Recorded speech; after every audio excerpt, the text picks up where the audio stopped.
Wildlife officials share shocking news about the newfound threat of zombie snakes.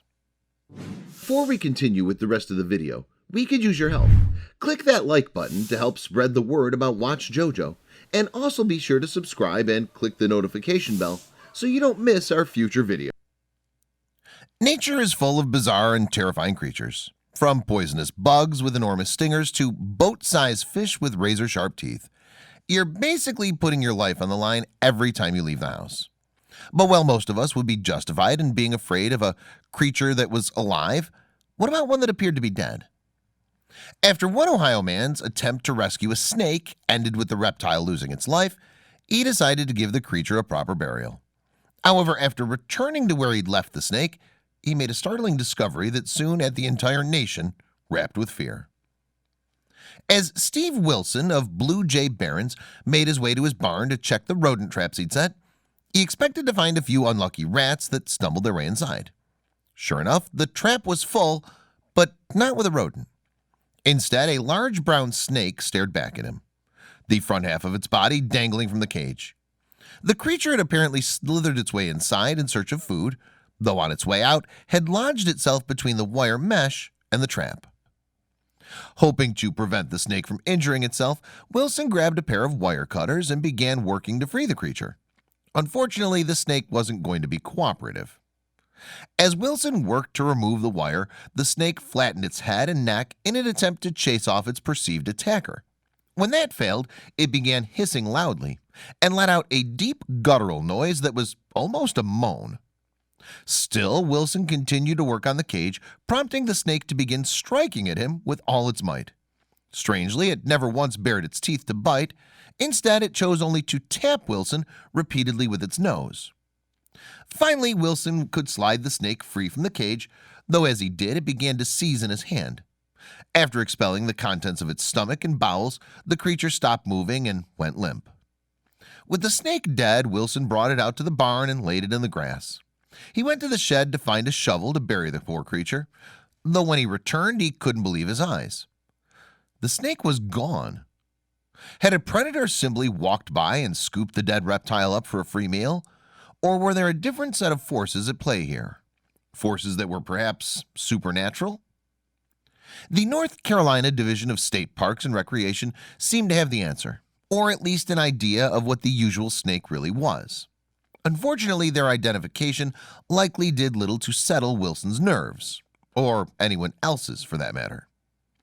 Beneath a Facebook photo of the very same species of snake, the department wrote, "Instead of watching clouds to see if we can keep weekend weather on track, let's play a game. Who is this famous North Carolina snake? A cobra? A zombie snake?" At the mere mention of the so-called zombie snake, the internet was worked into a frenzy. Taking the department's post as a warning, people all over the country began fearing that these undead snakes would soon show up at their doorsteps. As zombie snake hysteria grew, the department realized it had to put an end to these outrageous rumors. No, the creature pictured wasn't some dead reptile come back to life. It was an eastern hognose snake. According to the Savannah River Ecology Laboratory at the University of Georgia, eastern hognose snakes are easily distinguished by their upturned snouts, but they're variable in color. Found all over the eastern United States, these snakes are known as puff adders for their propensity to puff up to ward off predators, just as the snake Wilson found did as he tried to free it. But the snake also has another peculiar defense mechanism: playing dead. When in danger, the eastern hognose will roll onto its back with its mouth agape and lie there until the threat moves on. Strange as the snake may be, the department also wanted to make it clear that eastern hognose posed no threat whatsoever. Even with its tendency to strike and growl, a human would be totally safe if they encountered one. The eastern hognose is a mostly harmless snake that rarely ever bites humans, the department went on to explain. It puts on quite a dramatic display to deter predators, including puffing up its head to look more like a cobra and pretending to be dead briefly. Nevertheless, they are not aggressive and rarely bite people. Funnily enough, this isn't the first time that misinformation about the eastern hognose has caused a stir. One old folk tale actually refers to the snake as a blow viper and even claims that its breath is enough to kill a man. Another old myth says that the hognose snake can mix venom with its breath and is thus able to kill a person from a distance of 25 feet, said representatives of the Florida Museum. In truth, its breath is harmless. With this silly misunderstanding cleared up, most people have put aside their fear of zombie snakes terrorizing their town. Still, there are plenty of dangerous reptiles out there that could very well find their way into your home. Take the Burmese python, for example.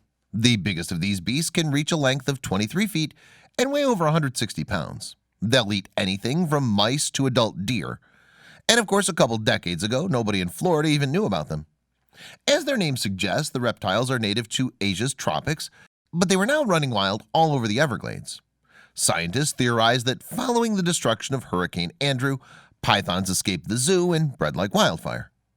Frank Mazzotti didn't know quite where the snakes came from, but he was determined to stop them from spreading into densely populated areas like Miami. The biologist swore to throw everything in the kitchen sink at them. But would that be enough? Everglades locals tried all kinds of tricks to root out the serpents. They put snake-sniffing dogs out in the marshes and even set loose radio-equipped Judas snakes to hopefully reveal their home base. The pythons only continued to grow.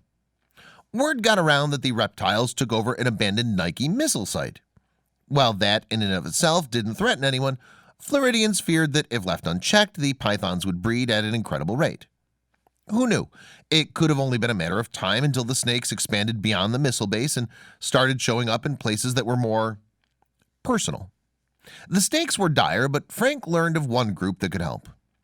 Deep in the forests of southern India, the Arula people had mastered snake catching.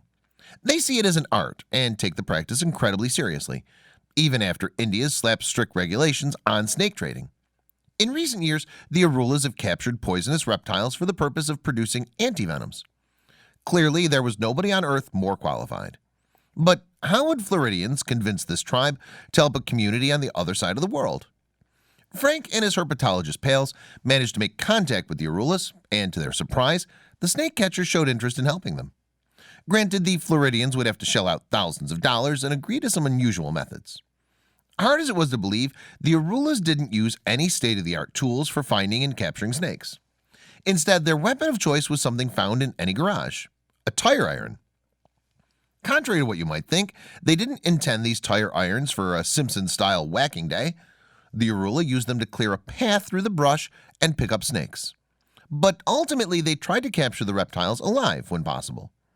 So Frank welcomed the best Arula hunters, Masi Sedayan and Vanavil Gopal, to the Everglades.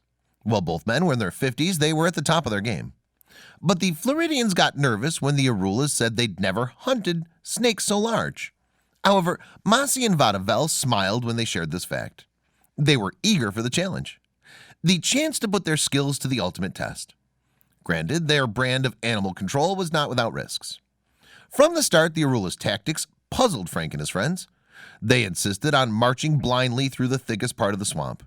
When a snake's trail ended, Masi and Vanavil made everyone sit down, pray, and smoke a cigarette. Frank's hopes began to wane, until one of the Arulas pointed to a shimmer in the mud. Brandishing their trusty tire irons, Vasi and Vanavil scooped up a fully grown python. That was only the beginning. With a few more captures under their belts, the Arulas fearlessly plunged into an old missile shaft where herpetologists spotted a nest.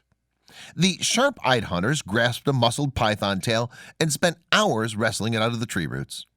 In that one afternoon, the hunters pulled out 4 monstrous pythons from the overgrown missile shaft. They soon brought their total up to 14 over the first 2 weeks. While the Arulas couldn't stay in the Everglades forever, they did the next best thing.